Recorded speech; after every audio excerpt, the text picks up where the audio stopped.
Hello, all, and welcome to another On the Line with Laminar. I'm Sanjay Rajan, head of go-to-market with Laminar. I'm joined again by Bobby McLaughlin. That's two in a row, Bobby. Bobby is from our customer success team.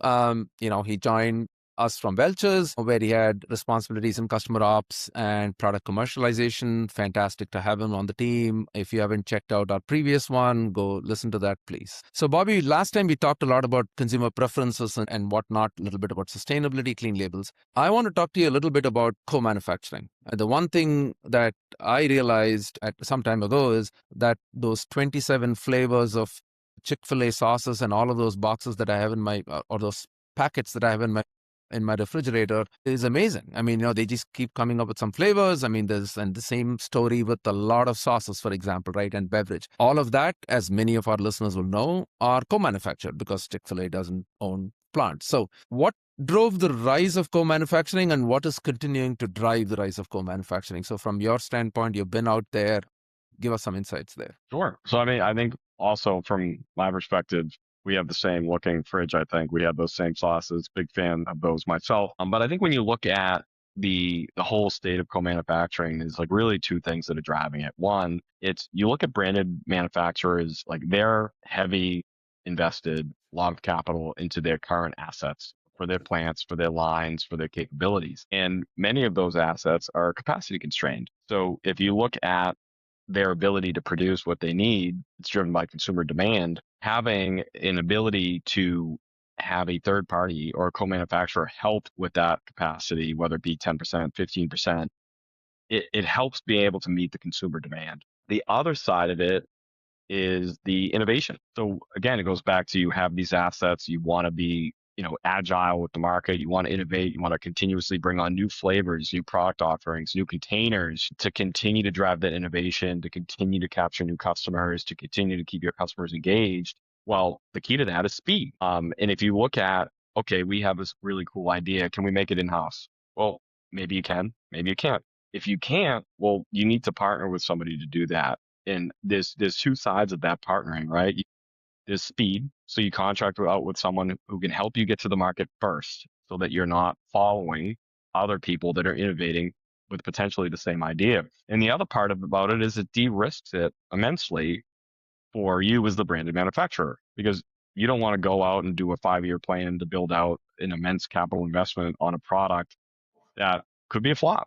So that way you can partner with a co-manufacturer. The risk is low. They already have the equipment, the ability, the capacity. You can trial out a product, move very quickly in doing so, get it into market, get some consumer data, and make the decision of whether or not it makes sense to patriate that product into your own asset group. So it's really a two-sided thing, Sanjay, when you think about the rise of co-manufacturers. And we see it now, I mean, especially with some of the co-manufacturers we talk to about optimizing their CIP processes, like they're doing a lot of changeovers. They're doing a lot of SIP processes, like because they're doing such a wide variety of products within their SKU portfolio that are vastly different from each other. Yeah, I'm amazed at the agility and the kind of the nimbleness of a lot of the mid-market co-manufacturers that we work with. I mean, they're doing 15 changeovers or 10 changeovers a day where they're swapping out Yep. SKUs doesn't phase them, but their tolerance for error is definitely something that that they really watch out for. They can't afford to make mistakes. Like every second Nope. counts for them, right? Standpoint, are there any cons to co-manufacturing? I mean, to a supplier, how do they need to think about that? Or how Yeah, do they? and I think on the whole you look at it as a necessary evil, right? So there's definitely pros and cons. The pros being added capacity, agility, ability to support innovation very quickly, and even the ability to maybe get into like a new market, like geographically. Like say you want to expand to a different continent, a different country, you're able to jump in and do that without having to have your own plant, having to have your own assets, your own warehouse. You could partner with someone to do that. However, there is another side to it, right? It's a cost plus model. So you're not only having your own bill of materials when you're talking about your packaging, your ingredients, and everything that goes into making a product, but then you're also paying on top of that to have someone make it for you. And the consumables, consumer products in general, or beverages, sauces, the margins are already thin because you're thinking about the consumer, right? You want to make sure that there's a low barrier to entry. Um, So you have to work within that razor thin margin to begin with. And then there's the other costs that I think orbit that about having to then move that into your own network. Think about transportation costs, warehousing costs, processing costs. So it's definitely, a necessary evil, but at the same time, it comes with costs to do that. Yeah, I mean, I know that one thing from talking to co-mans from all these years, whether it's in discrete manufacturing or process, is going back to that agility and nimbleness that I mentioned, is the constant pressure on line availability for them, right? I mean, just keep it running all the time, protect your margins. So talk a little bit about how they view cleaning and changeovers, right? Something we at Laminar are attacking in a totally different way. I know you said, it's kind of a necessary evil in there, but it's necessary. I mean, they've got to do it.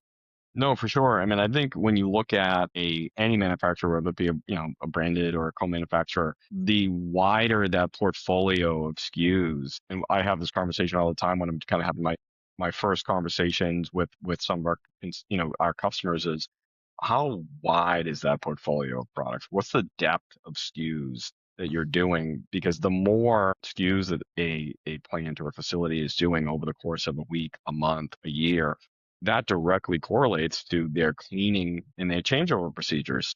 If you look at that on the whole, then you can really dive into how much time are you spending during that cleaning process? How much time are you spending in the changeover process? And those processes, especially the CIP processes, are immensely important when you're thinking about going from brand to brand to brand. There's different allergens, there's different ingredients, different levels of pungency, viscosity of those ingredients. So the cleaning cycles tend to be longer.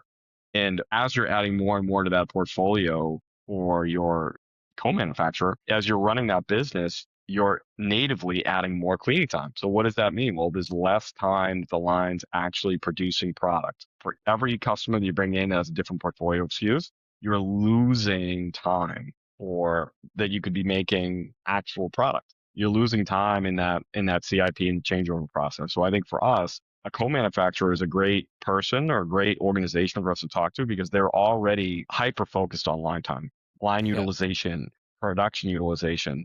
And every item, whether it be a breakdown or a changeover or a CIP process like that, eats away at that production time. So for us, I think there's a natural alignment between kind of our platform and any sort of manufacturer, but especially a co-manufacturer or manufacturer that has a wide portfolio of product. Yeah, it's interesting. Let's wrap this up. And I just want to, like, one anecdote. We are continuing to speak with a large beverage co-manufacturer. And from a business development standpoint, they absolutely love the variety. They want to tell their They want it. OEMs to say, I don't care what flavor you give me, what it is, what batch size, I can do it all because that flexibility is business. But then we are now working with the plant where they started with the statement that we were a beverage company, now we are more like a sip company. We run clean in place for more time during the day almost than what is beverage, and that's a problem. So how do you not give up on that flexibility and the agility from a business development perspective and serving your customer? To how do you optimize? I mean, that's the real trick here. And we are having a lot of fun with these challenging situations because the way we attack clean in place and changeovers is just really very different. And I think the co-manufacturers absolutely love that approach. So with that, thanks, Bobby. Thanks, Sanjay. Wrap here. We've done 2 in a row. Maybe we'll make it 3. But thanks to everybody tuning in. If there's any topic that you want us to talk about or you're interested in, let us know. You can learn more about us at runlaminar.com. I'm Sanjay again, signing off here with Bobby. So until next time, Bobby.